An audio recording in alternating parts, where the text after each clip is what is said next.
The rain had started as a whisper against the tall windows of the velvet room, but now it drummed with insistence, each drop a tiny percussion against the glass. Emily Carter barely noticed.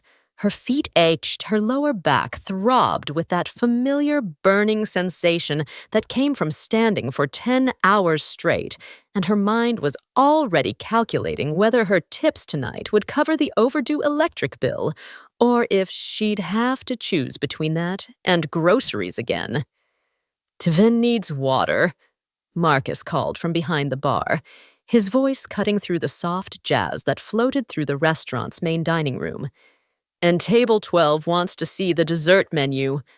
Emily nodded, forcing her expression into something that resembled pleasant attentiveness.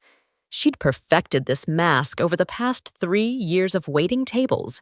The smile that never quite reached her eyes, the posture that suggested she was delighted to be there, the tone that made every customer feel like they were her only concern in the world. It was exhausting, this constant performance, but it paid the bills mostly. The Velvet Room sat in the heart of Manhattan's financial district, a place where power lunches stretched into power dinners, and the wine list cost more than Emily's monthly rent. She didn't belong here. Not really. The other servers had degrees from prestigious schools, spoke 3 languages, and saw this job as a stepping stone to something greater. Emily saw it as survival. She grabbed a pitcher of water and made her way to table 7, weaving between the closely packed tables with the practiced grace of someone who'd learned to navigate tight spaces without disturbing a single conversation. The restaurant was at capacity tonight. Friday evening always brought out the crowds, the men in 1,000 suits and women in designer dresses who barely glanced at the people serving them. "Your water, sir," Emily said, filling the glasses with steady hands. The man at table 750's graying Temple's wedding ring that probably cost more than her car didn't acknowledge her. He was too busy talking into his phone about quarterly projections and market volatility. Emily had learned not to take it personally. To people like him, she was practically invisible. As she turned away, she caught her reflection in one of the restaurant's many mirrors. 28 years old, and she looked older. The exhaustion showed in the shadows under her green eyes, and the way her auburn hair pulled back in a practical ponytail had lost some of its shine. She'd been pretty once or so, people had told her. Now she just looked tired. The door to the kitchen swung open, and the head chef's assistant emerged with a tray of appetizers. Emily grabbed the dessert menus from the hostess stand and headed toward table 12, her mind already running through her evening routine. Finish her shift at 11 in order, take the subway back to her studio in Queens, heat up whatever leftovers she'd managed to save from the restaurant collapse into bed, wake up at 600 to do it all again. This was her life now. Small, contained, safe. It hadn't always been this way. 3 years ago, she'd had dreams. Art school, a studio in Brooklyn, canvases filled with color and light. But dreams required money, and money required making choices she'd rather not think about. Her father's medical expenses had consumed everything. The treatments that didn't work, the second opinions that offered no hope, the funeral that left her with nothing but debt, and the kind of grief that sat heavy in her chest, making it hard to breathe on the difficult days. "Emily, you've got a new table. Section 4 booth in the corner," Rachel, the hostess, said as Emily passed. "They just walked in. Look important." Emily glanced toward Section 4. A group of men were settling into the corner booth, the most private table in the restaurant, the one usually reserved weeks in advance for VIP clients. There were 5 of them, and even from across the room, Emily could sense something different about them. They moved with a kind of controlled precision, their eyes constantly scanning the space, their body language suggesting they were more alert than relaxed. The man at the center of the group caught her attention first. Mid-30s, dark hair styled with deliberate casualness, wearing a charcoal suit that fit him so perfectly. It had to be custom-made. But it wasn't the expensive clothes that made Emily's instincts prickle. It was the way he carried himself. There was an authority in his posture, a quiet command that made the other men defer to him without words. "I'll take it," Emily said, straightening her apron. Tips from important clients were usually good, and she needed every dollar she could get. She approached the table with her practiced smile notepad ready. "Good evening, gentlemen. Welcome to the Velvet Room. Can I start you off with something to drink?" The man in the center looked up at her, and Emily found herself meeting eyes so dark they were almost black. They were intelligent eyes, calculating, taking in everything about her in a single sweep. Not in the way some men looked at her with unwanted interest, but with the kind of assessment someone might give a chess piece they were deciding how to use. "Bring us a bottle of the Brunello 2015, he said. His voice was smooth, controlled, with the faintest trace of a New York accent. "And water for the table." "Excellent choice," Emily replied, jotting it down. "I'll have that right out for you. Have you had a chance to look at the menu, or would you like a few minutes?"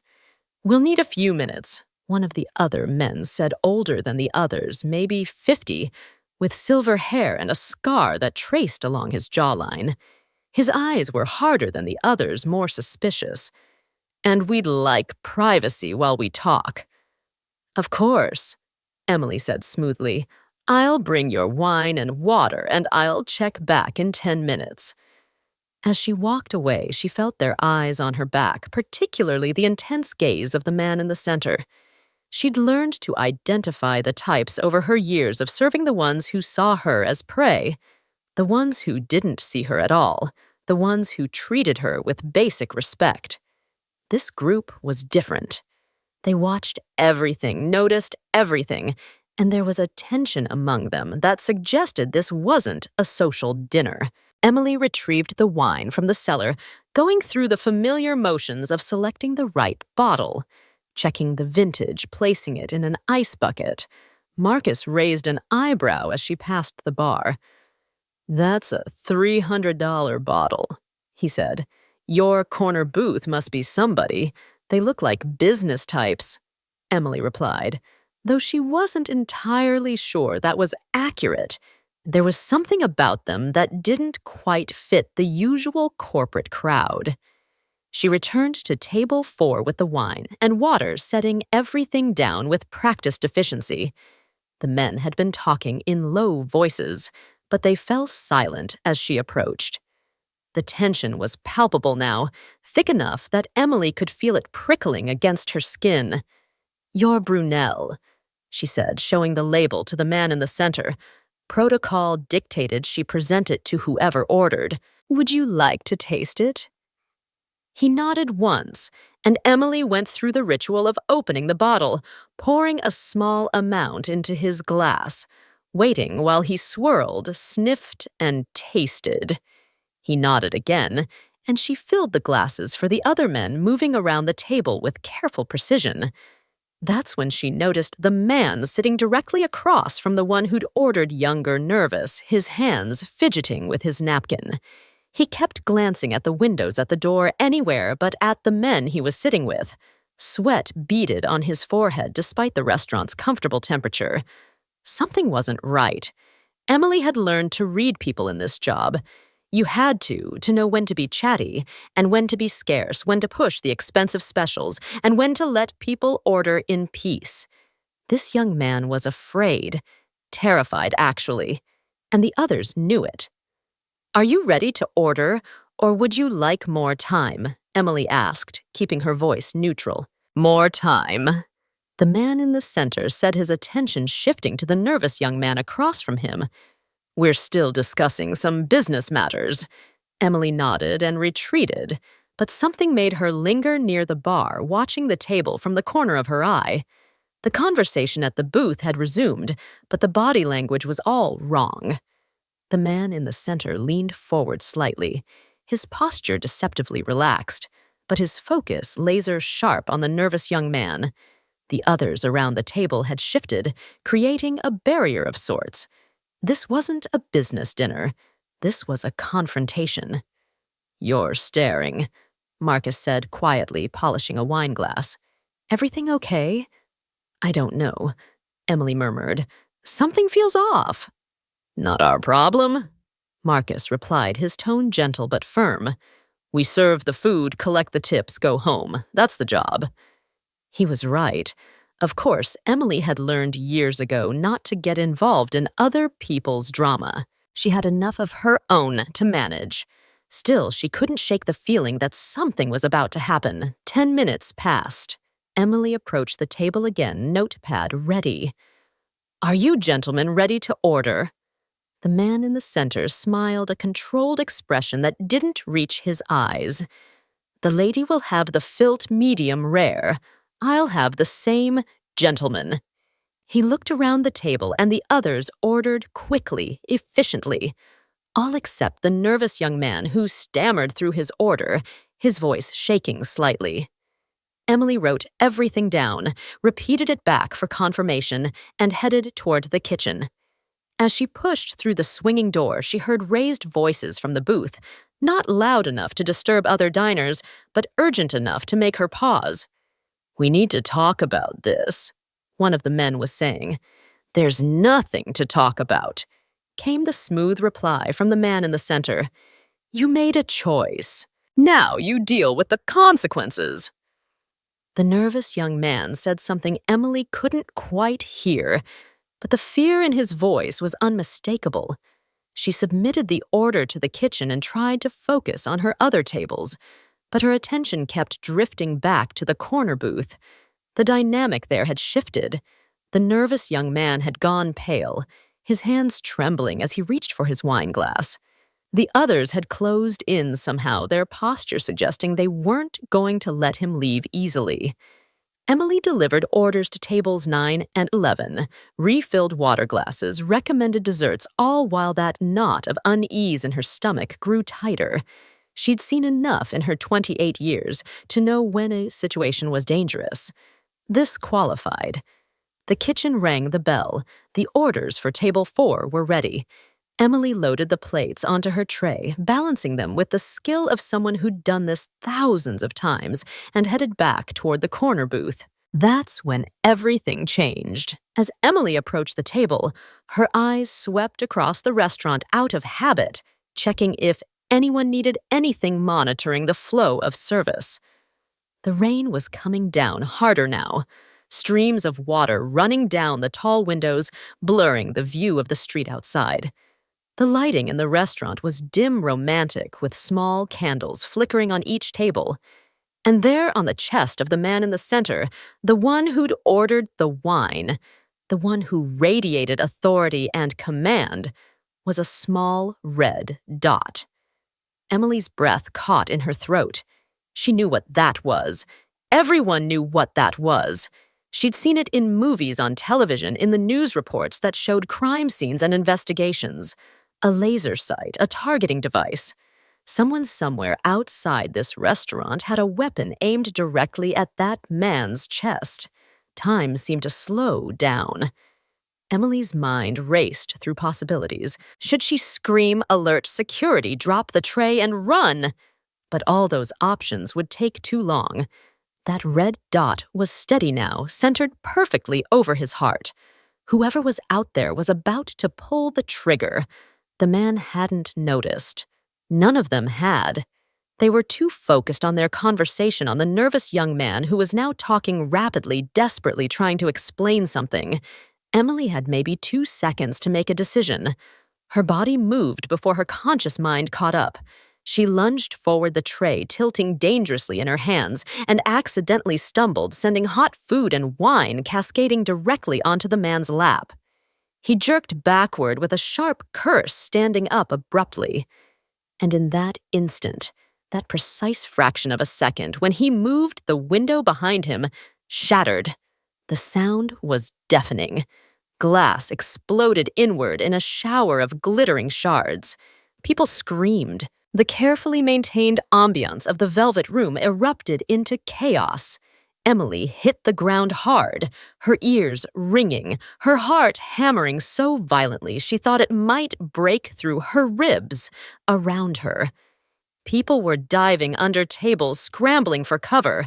Someone was yelling about getting down, staying low. Strong hands grabbed her arm, yanking her sideways. She found herself being pulled behind the relative cover of the booth pressed against the wall by bodies that had suddenly formed a protective barrier. Her face was inches from the floor, and she could see broken glass glittering like diamonds against the dark wood. "Don't move," a voice hissed in her ear. One of the men from the table. "Stay down."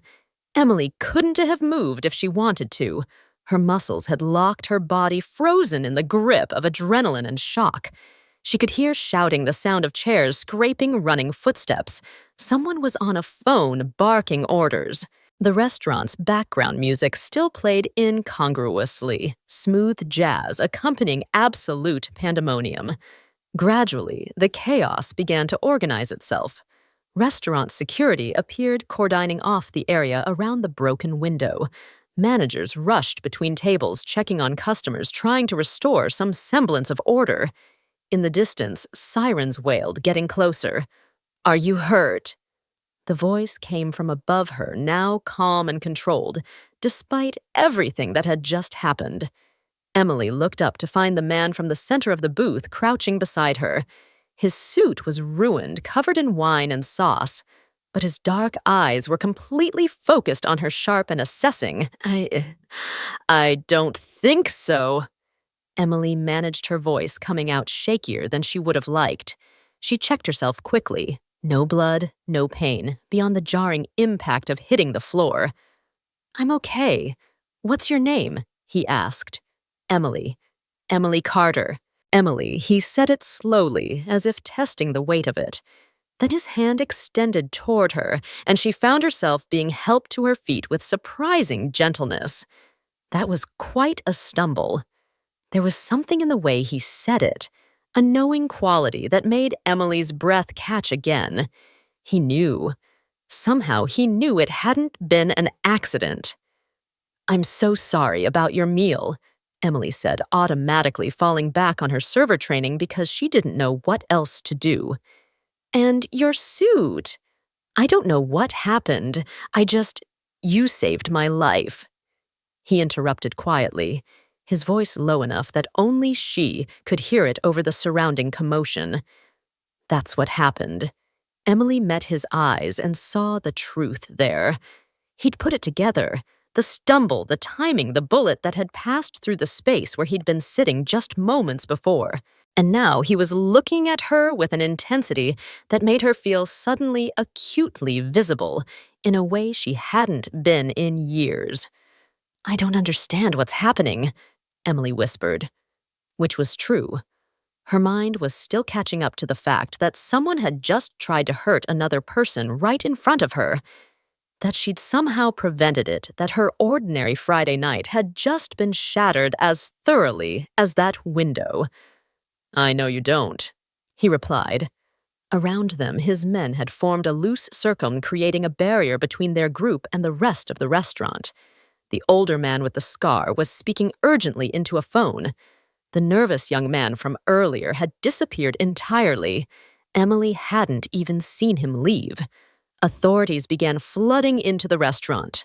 First, the regular officers, then others in suits who moved with purpose and authority. They began interviewing witnesses, taking statements, securing the scene. The restaurant manager was nearly in tears, apologizing profusely to everyone while trying to coordinate with the investigators. Emily stood frozen in the middle of it all, still not quite believing this was real. Part of her kept waiting to wake up to find herself at home in bed. This whole thing just a stress-induced nightmare. Miss Carter, an investigator, approached her. "Badge out. I understand you were serving the table when the incident occurred. I'm going to need to get a statement from you." "Of course," Emily said numbly. "I'll tell you whatever you need to know."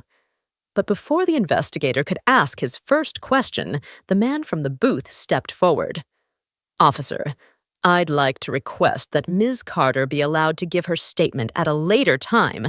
She's clearly in shock, and I think she needs medical attention first." "I'm fine," Emily protested automatically. "You're shaking," he observed. And Emily looked down to find he was right. Her hands were trembling uncontrollably. "And you hit the ground pretty hard. I insist on having a medical professional check you out." There was something in his tone, not quite a command, but carrying an expectation of compliance that made the investigator pause and reassess. Emily saw the man slip something to the officer.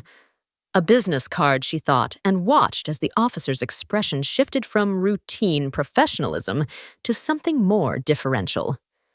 "Mr. Moretti," the officer said, his tone respectful now. "Of course, we can arrange for Ms. Carter to come in tomorrow to give her statement, but we will need to speak with her." "Naturally," the man Moretti replied smoothly. "She'll be available whenever you need her. You have my word." The officer nodded and moved away to continue his investigation. Emily found herself being guided toward the restaurant's back entrance by two of Moretti's men, with Moretti himself walking beside her. "Wait," Emily said, finding her voice. "My shift isn't over. I need to." "Your shift is definitely over," Moretti said, a hint of dark humor in his voice. "The restaurant is a scene now. Nobody's working tonight." He paused, studying her face. "Where do you live?" "Queens," Emily answered automatically, then wondered why she was telling him. "I can take the subway. I'll be fine." "You're not taking the subway," Moretti said firmly. "Vincent will drive you home, the older man with the scar." Vincent apparently nodded once. "Car's waiting." "I don't need," Emily started to protest, but Moretti cut her off with a look. "Emily," he said, and there was something almost gentle in the way he said her name. "Someone just tried to hurt me in a room full of witnesses. They failed because of you. Do you understand what that means?"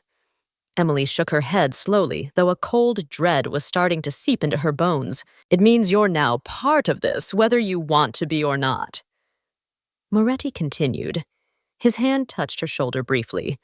A light contact, but one that made her hyper-aware of his presence. "It means the people who planned this might view you as a problem. It means your life just got complicated." "I just spilled some food," Emily whispered, though they both knew it was a lie. "You saw the targeting site," Moretti said quietly. "You recognized what it was. You acted without hesitation, without thinking about your own safety.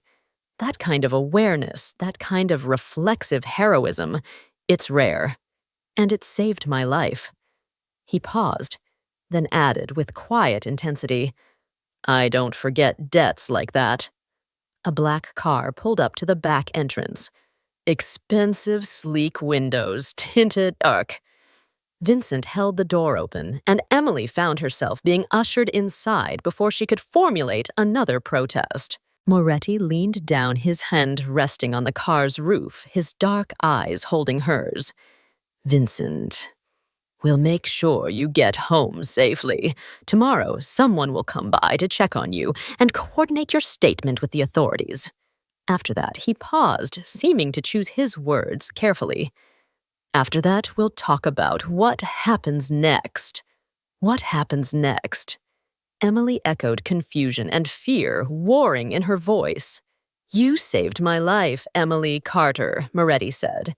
And there was something almost like a promise in his tone, though whether it was a promise of protection or something else entirely, Emily couldn't tell. "That changes everything." The door closed, and the car pulled away from the restaurant. Emily twisted in her seat to look back through the rear window. The last thing she saw was Ryan Moretti standing in the rain watching her leave, surrounded by his men and the flashing lights of emergency vehicles. Her hands were still shaking. The adrenaline was starting to wear off now, leaving her feeling hollow and exhausted, and completely overwhelmed. She didn't understand what had just happened. Not really. She didn't understand who Ryan Moretti was, or why someone had wanted to hurt him, or what it meant that she'd prevented it. But as the car carried her through the rain-sicked streets of Manhattan toward her small studio in Queens, one thing had become terribly, undeniably clear. Her small, contained, safe life, the one she'd built so carefully out of the ruins of her dreams, had just been shattered as completely as that restaurant window. And there was no going back. Emily didn't sleep that night. She sat in her studio apartment, still wearing her wine-stained uniform, watching the numbers on her digital clock change with agonizing slowness. 2:47 a.m. became 2:48, then 2:49. Outside her window, Queens was mostly quiet, except for the occasional siren in the distance and the rumble of late-night traffic on the expressway. Her hands had finally stopped shaking around midnight, but her mind wouldn't stop replaying those few seconds. The red dot, the decision to move the sound of shattering glass. Every time she closed her eyes, she saw it again. That small point of light trembling on Ryan Moretti's chest, steady and precise and promising something terrible. She'd Googled his name on her phone during the car ride home. The results had made her stomach drop. Ryan Moretti, 34 years old, CEO of Moretti Enterprises, a company with interests in construction real estate development and import-export, born and raised in Brooklyn. His father, Alejandro Moretti, had been a prominent businessman who'd passed away 10 years ago under circumstances the articles described as controversial. His older brother, Marcus, had been gone for 7 years. An accident, the official report said, though the news stories hinted at other possibilities. On paper, Ryan Moretti was a legitimate businessman. But the way the articles were written, the carefully neutral language they used, the things they didn't quite say, it all painted a picture of someone who operated in spaces where official titles and legal businesses were just the surface of something much deeper and more complicated. Emily had spent 3 years perfecting the art of not getting involved in other people's problems. She'd learned to keep her head down, do her job, collect her paycheck, and go home. The world was full of complicated situations that weren't her responsibility to fix or understand. But she'd gotten involved anyway. She'd seen that red dot and moved without thinking. And now, according to Ryan Moretti himself, she was part of this. What did that even mean? The knock on her door came at 9:17 a.m., just as Emily was forcing herself to eat a piece of toast she didn't want.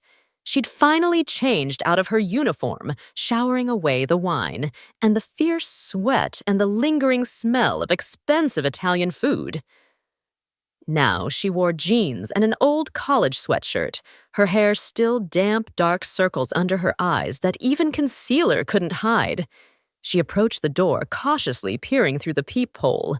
A woman stood in the hallway. Early 30s professional attire, dark hair pulled back in a neat bun.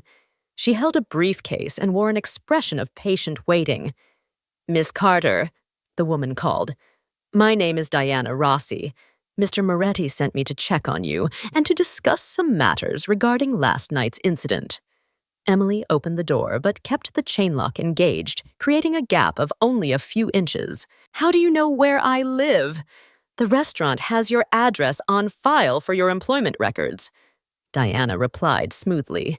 "May I come in? I promise, this won't take long." Every instinct Emily had developed over years of city living told her not to let a stranger into her apartment. But Diana Rossi didn't look threatening.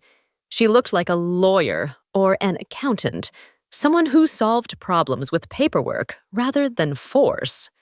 Emily unhooked the chain and opened the door, and Diana stepped inside, her eyes making a quick assessing sweep of the small studio. The unmade Murphy bed still pulled down from the wall. The kitchenette with its mismatched dishes, the single window with its view of the building across the alley. It wasn't much, but it was clean, and it was Emily's. "Thank you," Diana said, setting her briefcase on the small table that served as Emily's dining area desk and craft space. "First, how are you feeling? Any injuries from last night?" "I'm fine," Emily said automatically, "just shaken up." "Understandable." Diana opened her briefcase and pulled out a tablet. "I need to inform you that investigators will want to speak with you sometime today. They'll call to arrange a time. When they do, you'll need to go downtown to give your statement." "Okay," Emily said slowly. "Is that what you came here to tell me?" "Partially." Diana's fingers moved across the tablet screen. "I'm also here to discuss some practical matters.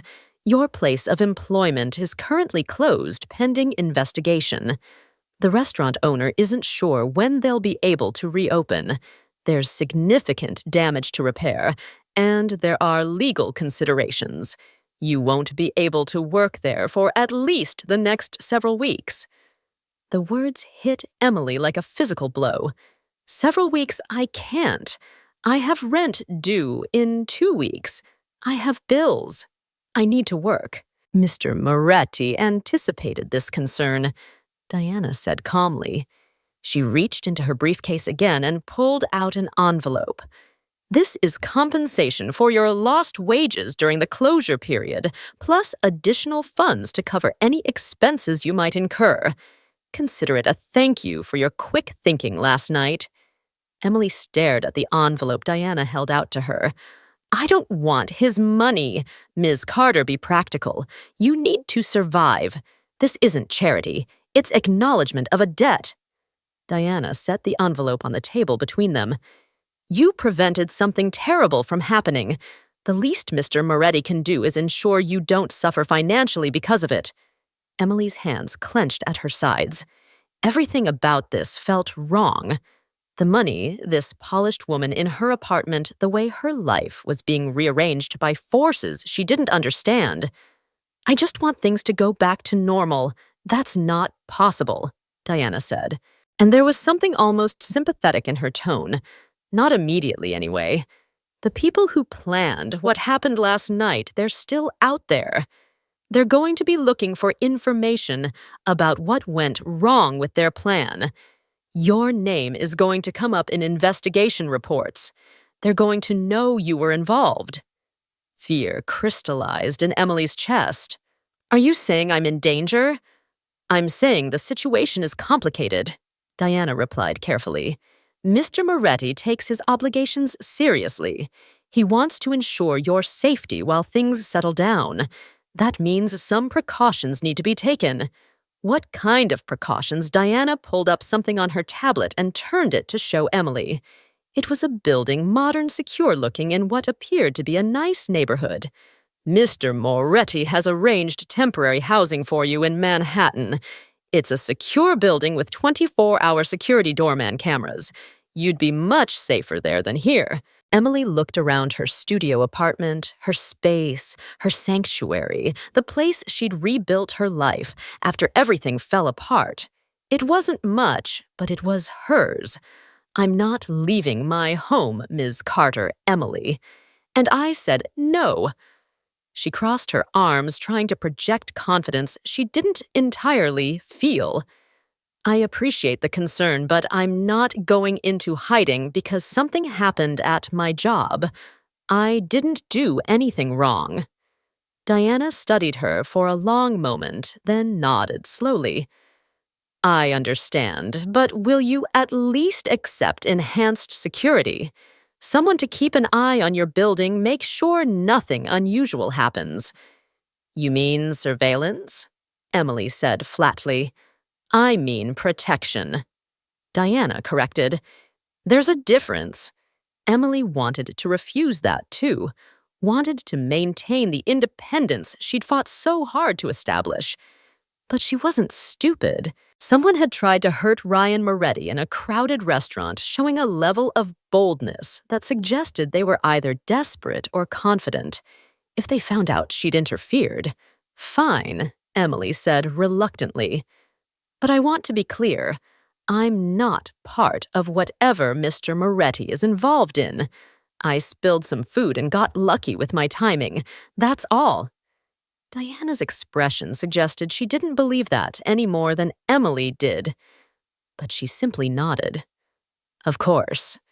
Now, about your statement to the investigators.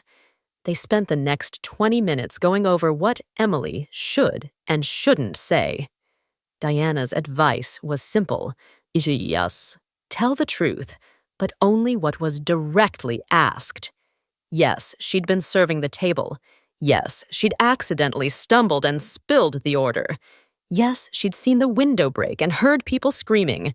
No, she didn't know anything about the individuals at the table beyond their dinner orders. Don't speculate, Diana emphasized. Don't offer theories. Just answer the questions you're asked. After Diana left, Emily sat alone in her apartment staring at the envelope of money on her table. She didn't want to open it. Opening it felt like accepting something she couldn't take back, like crossing a line she couldn't uncross. But her rent was due in 12 days, and her bank account had barely enough to cover it. Even before this happened, pride was a luxury she couldn't afford. She opened the envelope. The amount inside made her gasp. It was enough to cover 3 months of rent, with plenty left over for bills and groceries and even some savings. It was more money than she'd seen in one place since before her father got sick. Emily's hands trembled as she put the cash back in the envelope and hid it in the freezer, an old trick she'd learned from her mother. Her emotions were a tangled mess she couldn't begin to unpack. Gratitude weared with resentment, relief with fear, and underneath it all was a growing sense that her life had fundamentally changed in ways she was only beginning to understand. The call from investigators came at 2:30 p.m. They were polite but firm. They needed her statement today. Could she come downtown at 4 p.m.? Emily agreed, then spent an hour getting ready with the same care she'd take for a job interview. Professional clothes, minimal, makeup, hair, neat. She wanted to look responsible, trustworthy, like someone who genuinely just had bad timing with a dinner tray. The police station was exactly as unwelcoming as she'd expected. Fluorescent lights, hard chairs, the smell of bad coffee and old paperwork. Emily sat in an interview room across from 2 investigators who introduced themselves with names she immediately forgot. Too nervous to retain the information, they asked their questions. Emily answered them following Diana's advice to stick to simple facts. Yes, she'd been working. Yes, she'd been serving that particular table. No, she'd never seen any of those men before last night. Yes, she'd stumbled. She'd been on her feet for hours. She was tired. Accidents happened. You have remarkably good reflexes, one investigator observed, to stumble at the exact moment someone fired through that window. I guess I got lucky, Emily replied, keeping her voice steady. If I'd fallen a second later, I might have been hurt too. They couldn't argue with that. After an hour of questions that circled around the same basic facts, they finally let her go. As Emily was leaving, one of the investigators called after her. Miss Carter, be careful. The people Mr. Moretti associates with, they're not the kind you want to get involved with. Emily turned back. I'm not involved with anyone. I just work at a restaurant. Worked, the investigator corrected gently. Past tense. That restaurant's going to be closed for a while. Might be a good time to find employment somewhere else, somewhere safer. The implication was clear. Distance yourself from this situation while you still can. Emily left the police station with those words echoing in her mind. The evening air was cool. Autumn settling into the city with its promise of shorter days and colder nights. She stood on the sidewalk trying to decide whether to take the subway home or walk for a while to clear her head. The decision was made for her when a familiar black car pulled up to the curb. Vincent, the older man with the scar from last night, rolled down the passenger window. "Get in, Miss Carter. Mr. Moretti would like to speak with you. I gave my statement to the investigators," Emily said, staying on the sidewalk. "I don't have anything else to say. This isn't about the statement, please." Vincent's tone was respectful but firm. "It's important." Emily hesitated. She could refuse, could turn and walk away, and hope that would be the end of it. But deep down, she knew it wouldn't be. Whatever had started last night wasn't finished. She got in the car. They drove through Manhattan as the sun set, painting the buildings in shades of gold and amber. Vincent didn't make conversation, and Emily was grateful for the silence. She watched the city pass by the windows, trying to calm her racing heart. The car pulled into an underground parking garage beneath a building that looked like luxury condominiums. Vincent led her to a private elevator that required a key card to operate. They rose smoothly upward past floor after floor until they reached the penthouse level. The elevator doors opened directly into an apartment that took Emily's breath away. Floor-to-ceiling windows offered a panoramic view of Central Park and the Manhattan skyline. The furnishings were modern and expensive, all clean lines and quality materials. But there was something impersonal about the space, as if no one actually lived here. Ryan Moretti stood by the windows, his back to her, looking out over the city. He'd changed since last night, now wearing dark slacks and a white shirt with the sleeves rolled up. Even in casual clothing, he projected that same sense of controlled authority. "Thank you, Vincent," he said without turning around. "That will be all." Vincent nodded to Emily and left. The elevator doors closed, and Emily was alone with Ryan Moretti in his penthouse apartment 40 stories above the city, with nowhere to run even if she wanted to. "How did your statement go?" Ryan asked, finally turning to face her. "Fine." I told them what happened. Emily stayed near the elevator, maintaining distance. "Look, I appreciate the money and the concern for my safety, but I don't want to be involved in whatever this is." "I know you don't," Ryan replied. He moved to a bar cart and poured 2 glasses of amber liquid whiskey, probably from a bottle that looked older than Emily. He offered her one, but she shook her head. He shrugged and took a sip from his own glass. "Unfortunately, wanting something and getting it are 2 different things." "The investigator told me to stay away from you," Emily said bluntly. "He said you're dangerous." "He's not wrong," Ryan said with a slight smile that didn't reach his eyes. "I am dangerous. I've had to be. The world I operate in doesn't reward gentleness or mercy." "Then why am I here?" Emily demanded, frustration overriding her fear. "If you're so dangerous, if I should stay away, then let me go. Forget I exist. I can't do that."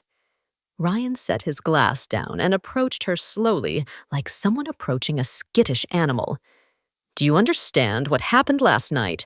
Truly understand it." "Someone tried to hurt you," Emily said.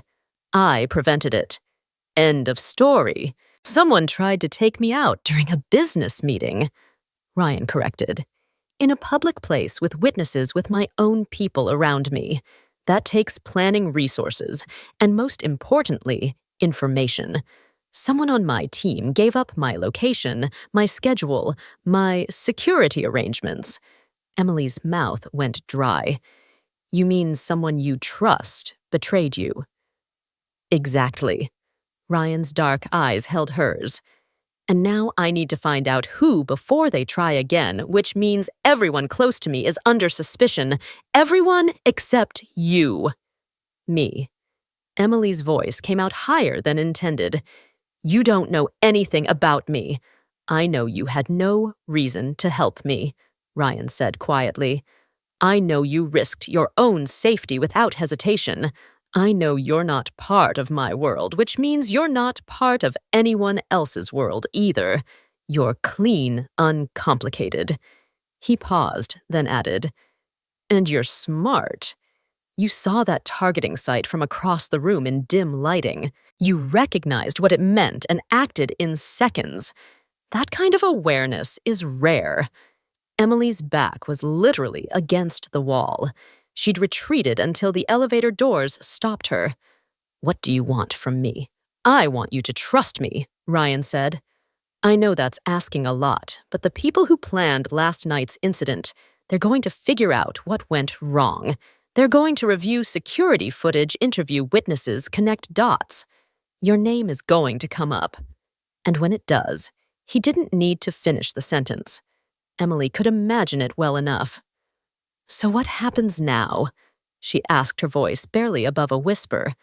Ryan was quiet for a long moment, studying her face as if trying to read her thoughts. Then he said, "Now you have a choice to make. You can go back to your apartment in Queens, hope for the best, and pray that nobody decides you're a liability worth eliminating, or you accept my protection. Real protection, not just a security guard watching your building.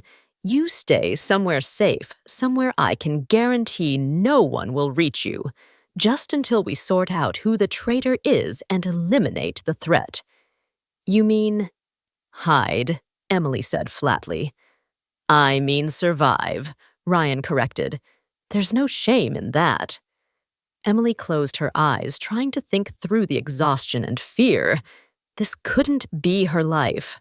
24 hours ago, her biggest concern was whether her tips would cover her electric bill. Now she was standing in a penthouse apartment being offered protection from threats she'd only just learned existed by a man who admitted he was dangerous. "How long?" she finally asked. "I don't know," Ryan admitted. "Could be days, could be weeks. I have people working on it, investigating, asking questions, applying pressure in the right places, but these things take time. And what would I do while I'm in hiding? Just sit in some secure apartment going crazy?" "You could work for me," Ryan said. The suggestion seemed to surprise him almost as much as it surprised Emily. "I have legitimate businesses, restaurants, properties, import companies. You could handle administrative work, accounting, scheduling something to keep you busy and give you purpose." "I don't know anything about those things," Emily protested. "You're smart. You'd learn." Ryan's expression softened slightly. "Look, Emily, I'm not trying to trap you or control your life. I'm trying to keep you alive. You saved me. That means something. In my world, debts like that matter. They're sacred. I can't let something happen to you because you helped me." There was sincerity in his voice that Emily hadn't expected. This wasn't a manipulation or a power play. Ryan Moretti genuinely believed she was in danger, and he genuinely wanted to prevent that. "What if I say no?" Emily asked. "What if I just want to go home and pretend none of this happened?" "Then I'll respect that choice," Ryan said quietly. "But I'll also have Vincent follow you everywhere you go, and I'll station people outside your building 24/7, and I'll do everything in my power to keep you safe, whether you want me to or not, because that's what honor demands." Emily almost laughed, a slightly hysterical sound. "You're basically giving me a choice between hiding in a nice apartment or being constantly followed." "I'm giving you a choice between accepting help and making this harder on both of us," Ryan corrected. He extended his hand toward her. "What do you say, Emily? Carter, will you trust me just for a little while?" Emily looked at his outstretched hand, then up at his face. He was dangerous. The investigator had been right about that. But he was also, in his own way, trying to do the right thing. And the alternative, going back to her small apartment and hoping nobody decided she knew too much, suddenly seemed far more frightening than accepting help from a man who at least admitted what he was. She took his hand. His grip was firm, but not crushing, his palm warm against hers. "Okay," she whispered. "I'll accept your help, but I want rules. I want boundaries, and I want your word that when this is over, I can go back to my life." "You have my word," Ryan said solemnly.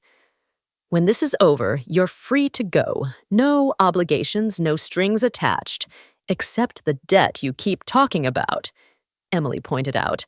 Ryan smiled. A real smile this time, one that transformed his face from intimidating to almost handsome. "Except that. But don't worry, I'm a patient man. I can wait as long as it takes to repay that particular obligation." Emily wasn't sure what he meant by that, and she wasn't sure. She wanted to know. She pulled her hand back, creating distance again. "When would I need to move tonight if possible? Tomorrow at the latest. We'll collect anything you need from your apartment. Clothes, personal items, whatever makes you comfortable. The rest can stay there. Your rent will be paid on time, your utilities maintained. When this is over, everything will be exactly as you left it." It was all happening so fast. Emily's life, which had been so carefully controlled and predictable, was being swept up in a current she couldn't fight. But maybe that was okay. Maybe it was time to stop fighting the current and see where it took her. "All right," she said, surprised by the steadiness in her own voice. "Let's do this." Ryan nodded, something like respect crossing his features. He moved to a nearby table and picked up a phone, pressing a single button. "Vincent, we're ready. Prepare the guest suite and arrange transportation back to Miss Carter's apartment so she can collect her things." As he made arrangements, Emily walked to the floor-to-ceiling windows and looked out over Central Park. The sun had fully set now, and the city blazed with artificial light, millions of points of brightness against the darkness. Somewhere out there, people were having normal Friday nights, going to movies, eating dinner with friends, worrying about normal things. Emily's normal life was over, at least for now. In its place was something uncertain and frightening. And if she was being honest with herself, almost exciting in a terrifying way. She'd saved Ryan Moretti's life. Now he was going to try to save hers. Emily just hoped they both survived the process. 3 weeks. Emily had been living in Ryan Moretti's world for 3 weeks, and she still wasn't sure if she'd made the right choice. The guest suite turned out to be a 2-bedroom apartment on the 38th floor of the same building as Ryan's penthouse. Modern, spacious, with views that made her old studio in Queens look like a closet. Everything was provided: furniture, linens, a fully stocked kitchen, even fresh flowers that someone replaced twice a week. It was beautiful and comfortable and felt absolutely nothing like home. Emily stood at the window on a gray November morning, watching clouds roll across the Manhattan skyline. The weather had turned cold over the past few days. That bitter kind of chill that warned winter was coming, whether you were ready or not. Down below, people rushed along the sidewalks, bundled in coats and scarves, living their normal lives, while Emily existed in this strange bubble of luxury and uncertainty. Her phone buzzed. A message from Diana Rossi. "Meeting at 10:00 a.m. Conference room B. Bring the quarterly reports you've been reviewing." Right. Work. Because apparently, hiding from potential threats meant spending 8 hours a day learning the intricacies of Moretti Enterprises' legitimate business operations. To her surprise, Emily had discovered she was actually good at it. The administrative work came naturally. Organizing schedules, reviewing contracts, identifying discrepancies in financial reports. Ryan had been right when he said she'd learn quickly. What he hadn't mentioned was how much of his business empire operated in that gray area between legal and questionable, where everything looked legitimate on paper, but felt weighted with unspoken implications. She'd learned not to ask too many questions. When a shipment manifest didn't quite match the customs documentation, she noted the discrepancy, but didn't investigate why. When certain clients received preferential treatment that made no business sense, she processed the paperwork without comment. This was the price of her protection, seeing things she wasn't supposed to see, and pretending she didn't understand what they meant. Emily dressed carefully for the meeting. A navy blazer over a white blouse, tailored pants, low heels. Diana had taken her shopping during the first week, insisting that if Emily was going to work for Moretti Enterprises, she needed to look the part. The clothes were nicer than anything Emily had owned before, and she still felt slightly like she was playing dress-up in someone else's life. The conference room on the 40th floor was already occupied when Emily arrived. Diana sat at the head of the table, tablet open, reviewing something with her usual focused intensity. Vincent was there too, looking uncomfortable in formal business attire. He was clearly more at ease in the security role he usually played. And Ryan, of course, standing by the windows with his back to the room, talking quietly into his phone. "Morning," Emily said, taking a seat and pulling out the report she'd spent the past 2 days analyzing. "I found some interesting patterns in the third quarter numbers." Interesting how Diana asked, immediately attentive. "The construction division shows consistent cost overruns on 3 specific projects, all in Brooklyn, all using the same subcontractors, but the final invoices don't reflect actual work completed based on the inspection reports." Emily pulled up her notes. "Either someone's padding the invoices or the inspection reports are inaccurate." Diana and Vincent exchanged a look that Emily had learned to recognize, the one that meant she'd stumbled onto something significant that they couldn't directly explain. "Good catch," Diana said carefully. "I'll look into it." Ryan ended his phone call and turned around. He looked tired. Emily noticed shadows under his eyes, suggesting he wasn't sleeping well. Over the past 3 weeks, she'd learned to read his moods through subtle cues. The tension in his shoulders right now meant something was bothering him. "Emily," he said, acknowledging her presence with a slight nod. "How are you settling in?" It was a question he asked regularly, as if genuinely concerned about her well-being. Emily still wasn't sure what to make of that. "Fine," she replied. "The apartment is comfortable. I'm getting used to the work." "Just fine." Ryan's dark eyes studied her face. "You look restless." Emily hesitated.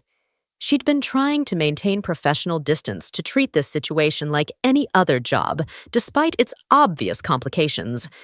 But Ryan had an unsettling ability to see through her carefully constructed walls. "I'm not used to being confined," she admitted. "I know I can leave the building, but there's always someone watching, always security nearby. It feels like being in a very nice prison." "I understand that," Ryan said quietly. "And I'm sorry, but the situation hasn't resolved itself yet." "Have you found the traitor?" Emily asked, then immediately wished she hadn't. That question probably fell into the category of things she wasn't supposed to ask. But Ryan didn't deflect. "We've narrowed it down to 3 possibilities. People I've worked with for years. People I trusted." His jaw tightened. "That's the part that makes this difficult, knowing someone close to me decided I was worth more gone than alive." There was genuine hurt beneath his controlled exterior, and Emily felt an unexpected surge of sympathy. She knew what betrayal felt like. Her ex-boyfriend had left when her father got sick, unable to handle the stress and the medical bills, and Emily's grief. That abandonment had taught her that trust was a luxury she couldn't afford. "What happens when you figure out who it is?" Emily asked. Not sure she wanted to know the answer. "We handle it," Vincent said gruffly. "That's all you need to know. Vincent's right." Ryan agreed. "The less you know about certain aspects of this situation, the better. But I promise you, Emily, once we've dealt with the threat, You're free to return to your life. Did she even want to return to her life? The question surprised Emily with its sudden appearance in her mind. 3 weeks ago, the answer would have been an unqualified yes. But now, after seeing how the other half lived, after discovering she had skills and intelligence that could be valued beyond carrying plates and remembering drink orders. Let's focus on the quarterly reports, Diana interjected smoothly, sensing the conversation was drifting into uncomfortable territory. Emily, walk us through what you found. The meeting lasted 2 hours. Emily presented her analysis-fielded questions and found herself actually enjoying the intellectual challenge of it. Diana was impressed. Emily could tell by the way she asked follow-up questions and made notes. Even Vincent, who'd been suspicious of her at first, had warmed up over the weeks occasionally, offering a gruff, "Good work," when she identified something important. Ryan mostly listened, but Emily felt his attention on her throughout the meeting. It was unnerving and oddly flattering at the same time, the way he focused completely when she spoke as if her words were the only thing that mattered in that moment. After the meeting ended, Diana and Vincent left to handle other business. Emily gathered her materials, preparing to return to her apartment office, but Ryan's voice stopped her. Emily stayed for a moment. She turned back, finding him still by the windows, looking out over the city. The gray morning light cast shadows across his face, highlighting the strong line of his jaw and the weariness he tried to hide. "Yes," Emily prompted when he didn't immediately speak. "You've been here 3 weeks," Ryan said, still not looking at her. "You've worked hard, asked minimal questions, adapted to a situation that most people couldn't handle." "I appreciate that. You're paying me well and keeping me safe," Emily replied. "It's not exactly a hardship, isn't it?" Now, Ryan turned to face her, and the intensity in his dark eyes made her breath catch. "You gave up your freedom, your independence, your normal life. You're living in isolation, working for a man you barely know, surrounded by a world you never asked to be part of. That requires strength most people don't have." Emily shifted uncomfortably under his scrutiny. "I'm just doing what I need to do to survive." "No," Ryan said softly, moving closer. "You're doing much more than that. You're thriving. Diana tells me you're the best analyst she's worked with in years. Vincent says you have better instincts about people than half his security team. You're not just surviving Emily. You're discovering who you really are." The words hit harder than Emily expected. Was he right? Had these 3 weeks shown her a version of herself she'd never known existed? The Emily who'd worked at the Velvet Room had been beaten down by life, just trying to get through each day. This Emily, the one wearing designer clothes and analyzing financial reports and living 40 floors above the city, felt different, stronger, more capable. "I don't know who I am anymore," Emily admitted quietly. "Everything changed so fast." "Change isn't always bad," Ryan said. He was close enough now that Emily could smell his cologne, something subtle and expensive that made her more aware of him than she wanted to be. "Sometimes it shows us possibilities we never considered." "Is that what happened to you?" Emily asked, finding courage from somewhere. "Did circumstances change you into what you are now?" Ryan's expression flickered. "Surprise then, something darker." "Yes, I wasn't always this person. I had different dreams, wants, different plans. But life has a way of making choices for us, and we either adapt or we don't survive." "What were your dreams?" Emily found herself genuinely curious about this complicated man who'd inserted himself into our life so completely. "Architecture," Ryan said, and a ghost of a smile crossed his face. "I wanted to design buildings, create spaces where people could live and work and feel safe. I went to Columbia for 2 years studying design and structural engineering." "What happened?" My father was taken from us, Ryan said simply, and my brother stepped up to run the family businesses. But Marcus was too trusting, too willing to see the best in people. That weakness got him hurt badly 7 years ago. He survived, but he couldn't continue in the role. So I came home, left school, took over responsibilities I never wanted. I've been doing it ever since. Emily heard the weight of regret in his voice, the ghost of the person he might have been. Do you ever wish you could go back? Choose differently. Every day, Ryan admitted. But wishing doesn't change reality. I made my choice. I built this empire, protected my family's legacy, kept the people who depend on me safe. That has to be enough. They stood in silence for a moment, and Emily realized how little distance remained between them. She could see the flecks of lighter brown in his dark eyes, could count the faint lines at the corners that suggested he smiled more than his serious demeanor usually showed. "Emily," Ryan said, his voice lower now, almost uncertain, an unfamiliar quality coming from someone usually so controlled. "I need to tell you something." Her heart rate picked up. "What these past 3 weeks, having you here, working with you, talking to you." He paused, seeming to struggle with words. "You've reminded me that there's more to life than business and strategy and managing threats. You see things differently. You question things I take for granted. You make me think about possibilities I'd stopped considering." "Ryan." Emily started, not sure where this was going, but feeling the conversation shift into dangerous territory. "I'm not saying this to make you uncomfortable," Ryan continued. "I'm saying it because you deserve honesty. You've been honest with me about your fears, your frustrations, your uncertainty. I owe you the same courtesy." "What are you trying to say?" Emily asked, though part of her already knew and wasn't sure she was ready to hear it. "I'm saying that keeping you safe has become about more than honoring a debt," Ryan said quietly. "I'm saying that when I see you every day, when we talk about business or life or nothing at all, I feel something I haven't felt in years.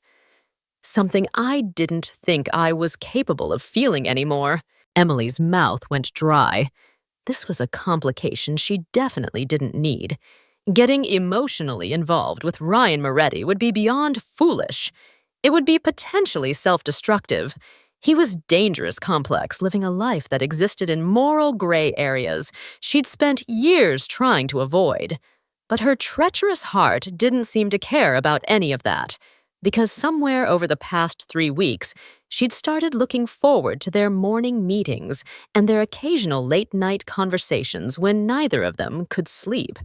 She'd started noticing the way his rare smiles transformed his face, the intelligence in his eyes when he talked about something he cared about, the gentleness in his hands when he'd helped her once with a paper cut that had bled more than expected. "This is a bad idea," Emily whispered, but she didn't step back. "Probably the worst," Ryan agreed. "You should walk away right now. Go back to your apartment. Maintain professional distance. Wait for this situation to resolve so you can return to your real life." "That's the smart choice." Emily said it is. Neither of them moved. "Ryan, Emily started. But whatever she was going to say was interrupted by the conference room door opening abruptly. Vincent stood there, his expression grim. "Boss, we have a problem. Marco just called. There's been an incident at the Red Hook warehouse." The moment shattered. Ryan's demeanor shifted instantly from uncertain to commanding, all traces of vulnerability vanishing behind his professional mask. "What kind of incident?" "Fire. Authorities are calling it suspicious. Someone's making a move." Ryan's jaw tightened. "Get the car ready. I want to see the damage personally." He glanced at Emily. "This conversation isn't over." Then he was gone. Vincent, following, leaving Emily alone in the conference room with her heart pounding and her mind racing. What had just happened? Had Ryan Moretti, dangerous, complicated, powerful, Ryan Moretti just admitted he had feelings for her? And more importantly, why hadn't she immediately shut that down? Because you have feelings for him too, a traitorous voice in her head whispered. Because somewhere between being terrified of him and working alongside him and learning who he really is, beneath the intimidating exterior, you started caring about him. This was bad. This was potentially disastrous. Emily had worked so hard to rebuild her life after her father's passing to create stability and safety and predictability. Getting emotionally entangled with someone like Ryan threatened all of that. But as Emily returned to her apartment and tried to focus on work, she couldn't stop replaying their conversation. The vulnerability in Ryan's voice, the way he'd looked at her like she was something precious and unexpected, the admission that she'd reminded him there was more to life than the empire he'd built. Her phone buzzed a message from Diana. Ryan will be out for the rest of the day. He asked me to make sure you have everything you need. Emily stared at the message, then typed back, "I'm fine, thank you." But she wasn't fine. She was confused and conflicted and feeling things she had no business feeling for a man whose world was so different from everything she'd known. The afternoon dragged. Emily tried to work but couldn't concentrate. She made lunch but barely tasted it. She stood at the window watching the city below, wondering where Ryan was, and if he was safe, and hating herself for caring. Evening came. Emily had just decided to order dinner when there was a knock at her door. She opened it to find Ryan standing there, and her heart did that annoying flutter thing it had started doing whenever she saw him. He looked exhausted. Tie loosened, shirt sleeves rolled up soot smudges on his collar, suggesting he'd been at the fire scene personally, but his eyes were alert as they met hers. "Can I come in?" he asked. Emily stepped aside, letting him enter. The apartment suddenly felt smaller with his presence filling it. He moved to the window she'd been standing at earlier, looking out at the darkness punctuated by city lights. The warehouse was deliberately set, Ryan said without preamble. Professional job. Someone wanted to send a message. What kind of message, Emily asked, even though she suspected she shouldn't, that they're still out there, still planning, still dangerous. Ryan turned to face her. "The investigation is taking longer than I hoped. I know you're frustrated with the limitations on your freedom, but I need you to be patient a little longer." "I can be patient," Emily said quietly. "That's not what's bothering me." "Then what is?" Emily took a deep breath. This conversation needed to happen, even though every instinct told her to avoid it. "What you said this morning about feeling something, we can't do this, Ryan. Whatever this is, it's a bad idea for about 100 different reasons." "Name 3. Ryan challenged, moving closer. "You're my boss." Emily started. "Technically, you work for Moretti Enterprises, not me personally. You're dangerous. To my enemies, never to you. We're from completely different worlds." So what Ryan was close now? Close enough that Emily had to tilt her head back slightly to maintain eye contact. "Emily, I've spent years building walls around myself, keeping everyone at a distance because trust is a weakness in my world. But you walked through those walls without even trying. You see me not the reputation, not the empire, not the person everyone else sees. You see the man I actually am." "And who are you?" Emily whispered. "Someone who's tired of being alone," Ryan said simply. "Someone who wants to believe that maybe despite everything, there's still room in my life for something real. Someone who looks at you and sees possibilities I thought I'd lost forever." Emily's resolve was crumbling. She should maintain professional distance. She should protect herself from the inevitable complications. She should remember that in a few weeks or months, the situation would end and she'd return to her normal life, and Ryan would remain in his world of power and danger. But she didn't want to be sensible right now. She wanted to be brave, even if brave meant doing something potentially foolish. "Ryan," she said softly, "if we do this, if we acknowledge that there's something between us, everything gets more complicated." "Everything's already complicated," Ryan pointed out.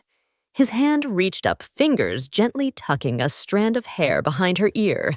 The touch sent electricity through Emily's nervous system. The question is whether the complication is worth it. "Is it?" Emily asked, her voice barely audible. Instead of answering with words, Ryan closed the remaining distance between them. His hand cupped her face with surprising gentleness, his thumb tracing her cheekbone as his dark eyes searched hers for permission. Emily gave it by rising on her toes and closing the final gap. The kiss was soft, at first tentative, questioning, as if they were both afraid this fragile thing between them might shatter under too much pressure. But then Emily's hands found their way to Ryan's shoulders, and his arm wrapped around her waist, pulling her closer, and the kiss deepened into something more urgent, more real. When they finally broke apart, both breathing harder, Emily rested her forehead against Ryan's chest and felt his heart beating as rapidly as her own. "This is crazy," she murmured. "Completely insane." Ryan agreed, his voice rough. His arms tightened around her, "But maybe crazy is exactly what we both need." They stood there for a long moment, holding each other in the growing darkness, the city lights twinkling outside like distant stars. Emily knew this changed everything. She knew there would be consequences and complications, and probably heartbreak down the road. But right now, in Ryan's arms, feeling more alive than she had in years, Emily couldn't bring herself to care about the future. For once in her carefully controlled life, she was going to embrace the present and see where it led, even if it led somewhere dangerous, especially if it led somewhere dangerous. Because Emily Carter was discovering that the woman she'd become over these past 3 weeks wasn't content with safe anymore. She wanted real. She wanted passionate. She wanted to feel something beyond the numbness that had defined her life for so long. And Ryan Moretti, for all his complications and contradictions, made her feel more than she'd ever thought possible. "Stay tonight," Emily whispered. "Just stay." Ryan pulled back enough to look at her face, his expression serious. "Are you sure?" "No," Emily admitted. "But I don't want to be alone, and I don't think you do either." A slow smile crossed Ryan's face, the genuine kind that made him look younger, less burdened. "I'll stay." They moved to the couch and Ryan pulled Emily against his side. She fit there perfectly, her head on his shoulder, his arm around her waist. They talked quietly about inconsequential things, favorite movies, childhood memories, dreams they'd both given up on. It was the kind of conversation Emily hadn't had with anyone in years, intimate and honest and unexpectedly comfortable. Somewhere around midnight, Emily drifted off to sleep, feeling safer than she had since this whole situation began. Ryan stayed awake longer, watching her sleep, his expression shifting between wonder and concern, and something that looked almost like horror.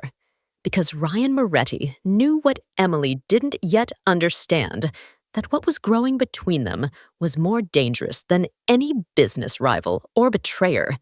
It was the kind of connection that could destroy them both if they weren't careful. But looking at Emily, brave, brilliant, beautiful Emily, who'd saved his life and challenged his assumptions and made him feel human again, Ryan realized he didn't care about the danger. Some things were worth the risk. Some people were worth fighting for. And Emily Carter had somehow become the most important person in his world, whether she understood that yet or not. Outside, the city continued its endless rhythm, and inside the 38th floor apartment, two people from different worlds found something unexpected in each other's arms. Hope. The call came at 4:47 a.m. Emily woke to Ryan's phone vibrating insistently on the coffee table, his body tensing instantly beside her. They'd fallen asleep on the couch, still dressed, wrapped in each other's arms, like teenagers afraid to take things too far too fast. Ryan grabbed the phone, his voice alert despite the early hour. "Talk to me." Emily sat up, watching his expression shift from sleepy contentment to hard focus in seconds. Whatever news he was receiving wasn't good. When Ryan asked sharply, "How many paws?" "No, don't move until I get there. 20 minutes. He ended the call and was on his feet immediately, straightening his clothes with efficient movements. "I have to go. There's been a development."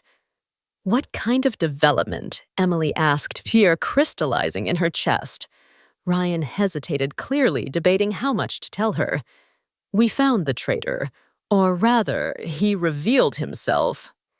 There's going to be a meeting tonight. Him and whoever he's working with, a final confrontation." "That's dangerous," Emily said, standing to face him. "What if it's a trap?" "It probably is," Ryan admitted. "But it's also our best chance to end this. Once we know who's behind everything, we can neutralize the threat and you can go back to your life. Go back to her life." The phrase that should have brought relief instead felt like a weight, because Emily's life had fundamentally changed over the past 3 weeks, and especially over the past few hours. Going back meant leaving Ryan, returning to the emptiness she'd been living in before that red dot changed everything. "I want to come with you," Emily said suddenly. "Absolutely not." Ryan's response was immediate and firm. "This isn't your world, Emily. I won't put you in that kind of situation. You put me in this situation the moment I saved your life," Emily countered.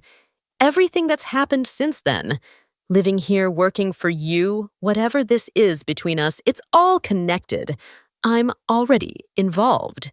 Being involved and being present at a dangerous confrontation are two very different things." "Ryan, no." He cupped her face in his hands, his dark eyes intense. "I need to know you're safe. That's non-negotiable. Vincent will stay here with you. The building's secure. Nothing will happen to you." Emily wanted to argue, but she could see the fear beneath his controlled exterior. He was genuinely worried about her, and that concern was touching even as it frustrated her. "Promise me you'll be careful," she whispered. "I promise." Ryan kissed her forehead, then her lips. A brief, fierce kiss that felt like both a promise and a goodbye. "I'll be back before you know it." Then he was gone, and Emily was left standing in her apartment as dawn began breaking over Manhattan, wondering if she'd just seen Ryan Moretti for the last time. The day crawled by with agonizing slowness. Vincent arrived within minutes of Ryan's departure, positioning himself by the door like a sentinel. He didn't offer much conversation, but his presence was oddly comforting. Diana called around noon with instructions. Emily should stay in the apartment, avoid the windows, keep her phone charged. The careful neutrality in Diana's voice suggested she knew more than she was saying. "Is Ryan going to be okay?" Emily asked directly. "Mr. Meridia has handled difficult situations before," Diana replied, which wasn't really an answer. "Try not to worry." But Emily couldn't help worrying. She paced the apartment. Unable to focus on work or television or anything else, her mind kept conjuring worst-case scenarios. Ryan walking into an ambush, getting hurt, not coming back. When had he become so important to her? How had this complicated, dangerous man worked his way past all her defenses in just 3 weeks? Evening came, the sky darkened, and the city lights flickered to life below. Emily stood at the window despite Diana's warning, watching the urban landscape and wondering where Ryan was right now. Her phone buzzed, a text from an unknown number. Brooklyn Docks Warehouse 7. If you want to understand who Ryan Moretti really is, come alone. Emily's heart stopped. This was clearly a trap, obviously a manipulation. She should delete it immediately and tell Vincent. But what if it wasn't? What if Ryan was walking into something worse than he anticipated and needed help? She looked at Vincent, who had his back to her while speaking quietly into his phone. The apartment door was 10 feet away. The elevator required a key card, but Emily had been given one for emergencies. This felt like an emergency. Before she could talk herself out of it, Emily grabbed her code and key card and slipped out the door. She heard Vincent shout behind her, but she was already in the elevator, pressing the button for the parking garage. Her hands shook as she called a car service. This was insane. This was potentially self-destructive, but the thought of Ryan facing danger while she sat safely in her apartment made her feel physically ill. The drive to Brooklyn took 40 minutes through evening traffic. Emily spent the entire time second-guessing her decision, but she didn't turn back. The docks emerged from the urban landscape, industrial, isolated, dangerous in their emptiness. Warehouse 7 loomed ahead, its windows dark, its exterior weather-worn and abandoned-looking. Emily's driver gave her a concerned look. "You sure about this? Miss doesn't look safe." "I'm meeting someone." Emily lied. "I'll be fine." She wasn't fine. She was terrified, but she walked toward the warehouse anyway, her phone clutched in her hand like a lifeline. The door was unlocked. Inside, the space was vast and dim-lit only by grimy windows, letting in ambient city light. Emily's footsteps echoed on concrete floors. "Hello?" She called, her voice sounding small in the cavernous space. Movement in the shadows. Emily's breath caught as figures emerged. Several men, unfamiliar faces moving with predatory purpose. And behind them, someone she did recognize.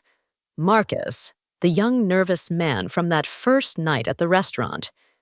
"Ms. Carter," Marcus said, his previous fear replaced with cold confidence.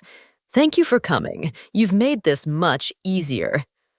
Understanding crashed over Emily like ice water. The text, the location. This had nothing to do with helping Ryan. This was about using her against him. "Where's Ryan?" Emily demanded, trying to sound braver than she felt. "On his way," Marcus replied.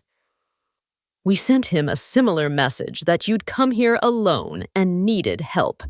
He'll arrive shortly, probably with Vincent and half his security team, and when he does, we'll be waiting." "You're the traitor," Emily said. "The pieces falling into place. You've been working against him from the beginning, working for my own interests," Marcus corrected. "Ryan Moretti has had control for too long. Time for new leadership. And you, Miss Carter, are the perfect bait. He's developed quite an attachment to you. It's almost touching." Emily's mind raced, looking for options. She had walked straight into their trap, and now Ryan was coming to save her, which was exactly what they wanted. Her phone buzzed, Ryan calling. Marcus gestured for her to answer, a weapon now visible in his hand. "Put it on speaker," he instructed. Emily answered with shaking hands. "Ryan!" "Emily, where are you?" Ryan's voice was tight with controlled panic. "Vincent said you left. Tell me where you are." "I'm sorry," Emily whispered. "I got a text. I thought you needed help. I'm at the Brooklyn Docks Warehouse 7. Stay there. Don't move. I'm coming. Ryan, it's a trap." Emily started, but Marcus ended the call. Perfect, Marcus said with satisfaction. Now we wait. 20 minutes felt like hours. Emily sat on the cold concrete floor surrounded by men with weapons, mentally cursing her own impulsiveness. She'd been trying to help, and instead had created exactly the situation Ryan had been trying to prevent. Then she heard vehicles outside doors, opening footsteps approaching. Ryan entered the warehouse with Vincent and 3 others, moving cautiously. His eyes found Emily immediately, and the relief in his expression was quickly replaced by cold anger as he assessed the situation. "Let her go, Marcus," Ryan said, his voice deadly calm. "This is between us." "Actually, it's much bigger than us," Marcus replied. "This is about the future of the organization. You've grown soft, Ryan sentimental. That weakness ends tonight. You think taking me out will give you control?" Ryan's laugh was harsh. "You're working with the Castellanos. They'll eliminate you the moment I'm gone. We have an arrangement," Marcus insisted. But Emily heard doubt creeping into his voice. "You have a delusion," Ryan corrected. "They're using you to destabilize my operations. Once that's accomplished, you're expendable." The situation was deteriorating rapidly. Emily could feel the tension building, weapons being positioned, everyone calculating their next move. Then Emily noticed something. A red dot, small and trembling on Marcus's chest. Just like that first night at the restaurant. "Marcus," Emily shouted, "move!" But this time, she wasn't close enough to push him. This time, she could only watch as Marcus looked down, saw the laser sight, and his expression shifted from confidence to terror. The shot came from outside. A window shattering Marcus, dropping to the ground. Chaos erupted instantly. Ryan's security moved to protect him, hauling him toward cover. The other men scattered, shouting, trying to locate the shooter. Emily pressed herself against a concrete pillar, her heart hammering. This was real violence, real danger. Nothing like the organized chaos of the restaurant. This was survival. Vincent appeared beside her, his hand gripping her arm. "Stay low. We're getting you out. More shots. Return fire." The warehouse became a war zone of sound and movement. Emily couldn't track what was happening, just knew that Vincent was pulling her toward a side exit, that Ryan was somewhere in this chaos, that everything had gone horribly wrong. They emerged into cold night air. Vincent pushed Emily toward an armored vehicle. "Get in. Lock the doors. Don't open them for anyone but me or Ryan." Then he was gone. Back into the warehouse. Emily sat in the vehicle, shaking uncontrollably, listening to sounds she couldn't identify and praying everyone would be okay. Minutes passed. The sounds decreased, then stopped entirely. The warehouse door opened. Ryan emerged, his suit torn, blood on his shirt. Though Emily couldn't tell if it was his, he looked exhausted and furious, and relieved all at once. He pulled open the vehicle door. "Are you hurt? No. Are you not, seriously?" Ryan climbed in beside her, his hand immediately checking her over as if needing physical confirmation. She was unharmed. "Emily, what were you thinking? Coming here alone?" "I thought you needed help," Emily said, tears suddenly streaming down her face. Adrenaline crash hitting hard. The text said, "I thought, I know." Ryan pulled her against him, his arms wrapping around her tightly. "I know, but you could have been hurt. You could have been taken from me. Do you understand how that felt?" Emily sobbed against his chest, the fear and stress of the past hours finally overwhelming her. Ryan held her, his hand stroking her hair, whispering reassurances in a gentle voice she'd never heard him use before. Eventually, she calmed enough to ask, "What happened in there? Is it over?" "Marcus is gone," Ryan said quietly, "taken out by his own partners." The Castellanos decided he was more useful as a message than an ally. The others scattered. Vincent's team is handling cleanup. So it's over. Emily asked hope and dread, mixing in her voice. Ryan pulled back to look at her face, his expression complicated. The immediate threat is over. But Emily, you need to understand something. This is my life.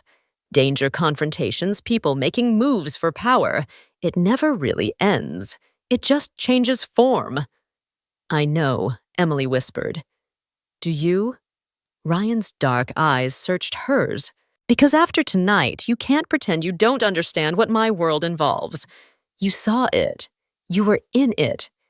And if you stay, if we continue whatever this is between us, you'll always be connected to this reality. Emily took a shaky breath. Are you asking me to make a choice? I'm asking you to be honest with yourself about what you can handle, Ryan said gently. I want you in my life, Emily, more than I've wanted anything in years. But I won't trap you in a world that destroys you. Emily looked at this complicated, dangerous, surprisingly gentle man who'd changed her life completely. She thought about her old apartment in Queens, her waitressing job, her safe but empty existence. Then she thought about the past 3 weeks, feeling alive, challenged, valued, feeling something real for the first time since her father passed. I'm scared, Emily admitted. Good fear keeps you smart, but I'm not leaving. Emily took his face in her hands. Whatever this is, whatever comes next, I choose this. I choose you. Ryan's expression cracked vulnerability, showing through. You sure? No, Emily said honestly. But I'm sure I'd regret walking away more than I'd regret staying. Ryan kissed her, then desperate and relieved and fierce. And Emily kissed him back, knowing she was choosing chaos over safety, danger over predictability, life over mere existence. The storm had broken, but somehow they'd both survived it. Now they just had to figure out what came next. 3 days after the warehouse, Emily stood in the office of FBI Special Agent Sarah Chen, wondering how her life had managed to get even more complicated. Ms. Carter, Agent Chen said, sliding a folder across the desk. We've been investigating Ryan Moretti's operations for 2 years, and now you're in a unique position to help us. Emily's stomach dropped. She'd known this was coming. Authorities had questioned everyone involved in the warehouse incident, but she hadn't expected this. Help you how? Emily asked carefully.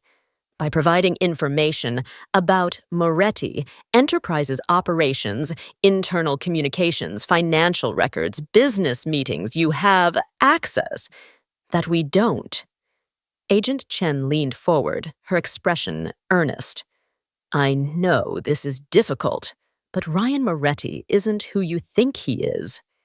Then who is he? Emily challenged. Agent Chen opened the folder, revealing photographs and documents. He's someone who operates businesses that, while technically legal, facilitate activities that aren't.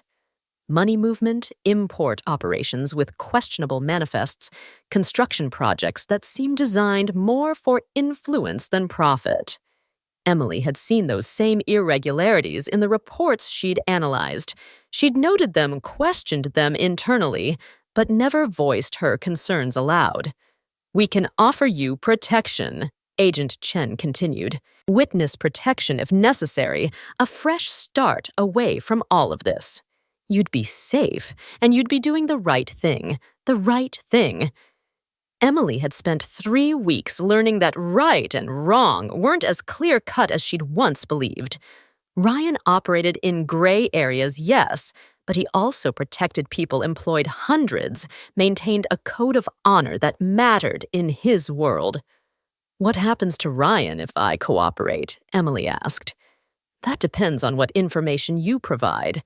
But realistically, Ms. Carter, he'd face serious legal consequences. Emily looked at the photographs of Ryan. Surveillance shots, candid images, his face serious and guarded in all of them.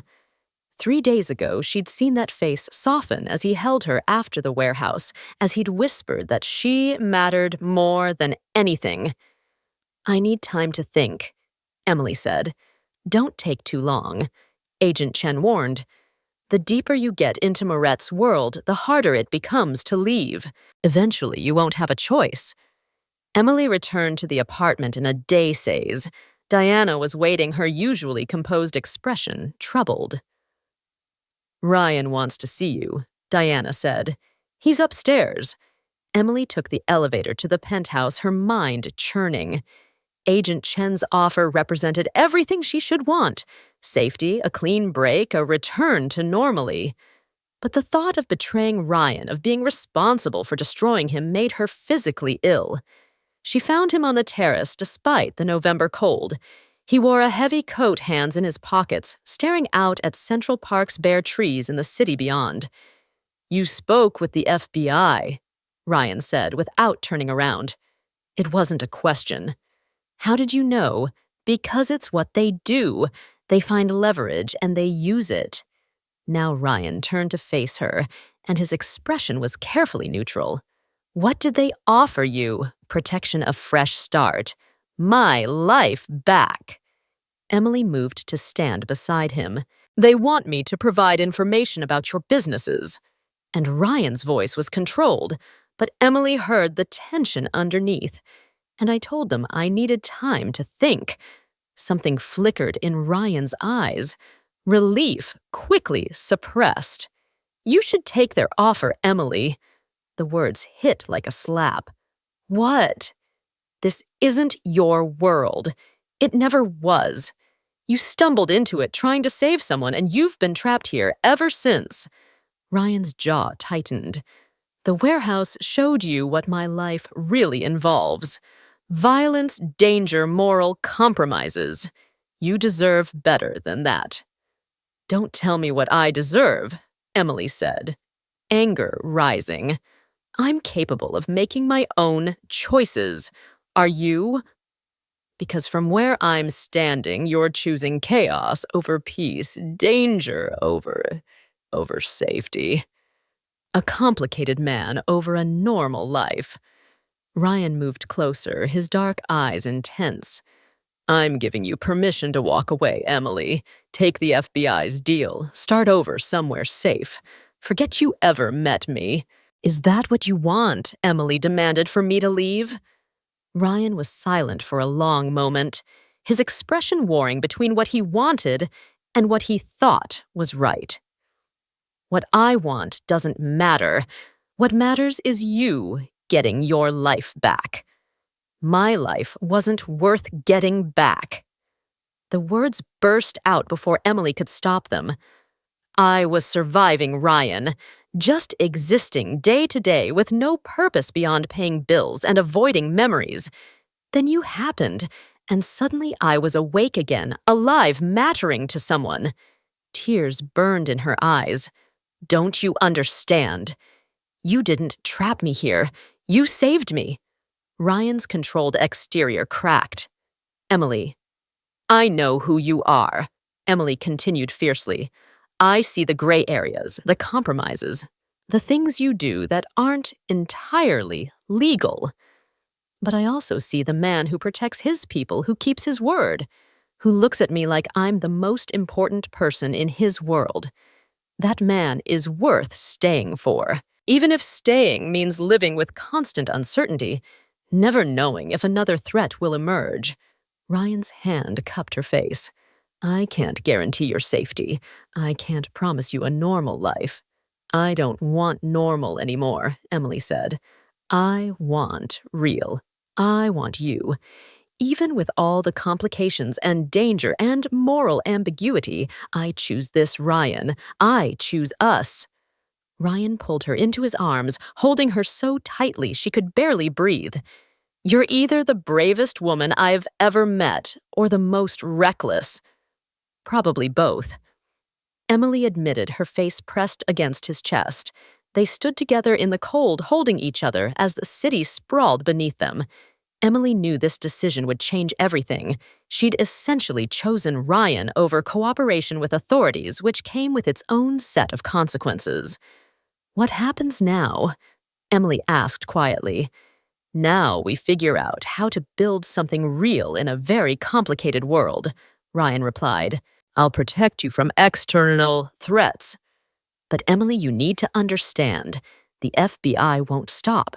They'll keep watching. Keep looking for leverage. Let them watch."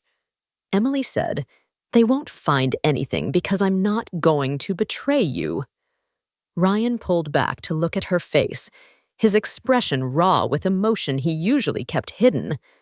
"I love you. I didn't plan to. I didn't want to risk caring about anyone this much. But somewhere between you saving my life and challenging everything I thought I knew about myself, you became essential." Emily's breath caught. "I love you too, even though it's crazy and probably destructive and definitely not what I planned." Ryan smiled, that rare, genuine smile that transformed his entire face. "The best things never are."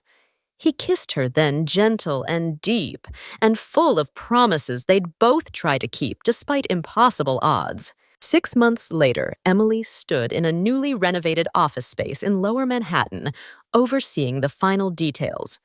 The sign outside read, "Moretti Security Consulting, providing strategic risk assessment and protection services."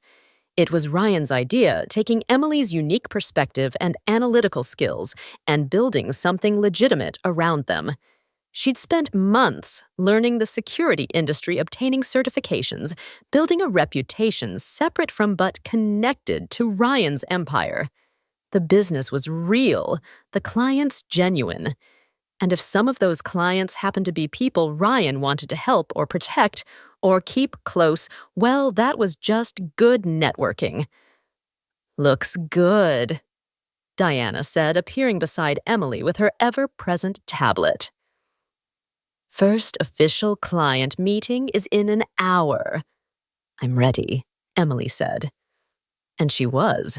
She'd transformed from a struggling waitress to a legitimate businesswoman, from someone who avoided complications to someone who navigated them with skill. Ryan appeared in the doorway, and Emily's heart still did that ridiculous flutter after 6 months together. He wore a sharp suit and that slight smile he reserved specifically for her. "Proud of you," he said simply. "Couldn't have done it without you," Emily replied. "You could have Ryan corrected. You just didn't have to." That was their relationship in a nutshell. Two people who could survive independently but chose to build something together. It wasn't perfect. The FBI still watched. Threats still emerged periodically. Ryan's world still involved moral complexities Emily was learning to navigate. But they faced it together, partners in business and life, building an empire that existed somewhere between Ryan's gray area operations and Emily's desire for legitimacy. That evening, they stood in Ryan's penthouse. Their penthouse now, Emily having officially moved in last month. The city sparkled below them, millions of lives intersecting in patterns too complex to fully understand. "Any regrets?" Ryan asked, his arm around Emily's waist. "Just one," Emily said, then smiled at his concerned expression. "That I didn't meet you sooner." Ryan laughed, the sound genuine and unguarded. "We met exactly when we were supposed to any earlier, and I wouldn't have been ready for you. And now I can't imagine my life without you in it." Emily turned in his arms, rising on her toes to kiss him. Outside, the city continued its endless rhythm. Inside, two people who should never have worked together had built something real and lasting from impossible circumstances. The red dot that had started everything had become a symbol not of danger, but of change. Of the moment when Emily Carter stopped merely surviving and started truly living. She'd saved Ryan Moretti's life that night at the Velvet Room. But in the process, he'd saved hers, too. And that Emily thought as Ryan held her close and whispered promises against her hair was worth every complication, every risk, every uncertain moment. Some debts weren't meant to be repaid. Some were meant to be honored through building something beautiful together. This was theirs. Imperfect, complicated, real. And Emily wouldn't change a single thing. Epilogue. 2 years later, Emily stood at a podium addressing a room full of business owners and security professionals. Her company had grown beyond anything she'd imagined. Legitimate, respected, successful. Ryan sat in the front row, pride evident in his expression. Beside him sat Vincent, now head of their combined security operations. Diana managed the administrative side, keeping everything running smoothly. They'd built something together, an empire that existed in the light rather than shadows. Ryan had slowly transitioned his questionable operations into legitimate enterprises, with Emily's influence pushing him toward the man he'd once wanted to be. It wasn't perfect. Old associates sometimes resurfaced. The FBI still watched, though, with decreasing interest as the evidence of wrongdoing became harder to find. Threats emerged and were handled, but they handled everything together. That night, over dinner in a restaurant that felt worlds away from the Velvet Room, Ryan took Emily's hand.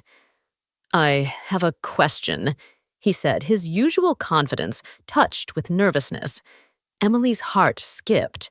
"Yes." Ryan smiled, pulling a small box from his pocket. "You saved my life once. Will you spend the rest of it with me?" The diamond caught the candlelight as Emily's eyes filled with happy tears. Yes, absolutely yes. As Ryan slipped the ring onto her finger, Emily thought about that frightened waitress who'd seen a red dot and acted without thinking. She'd saved a man's life, and in the process found her own. Sometimes the bravest thing you could do was take a chance on something or someone complicated. Sometimes love meant choosing chaos over safety. And sometimes, despite impossible odds, everything worked out exactly as it was meant to. Emily Carter had learned all those lessons, and she'd learned one more. The best stories don't start with once upon a time. They start with a split-second decision that changes everything.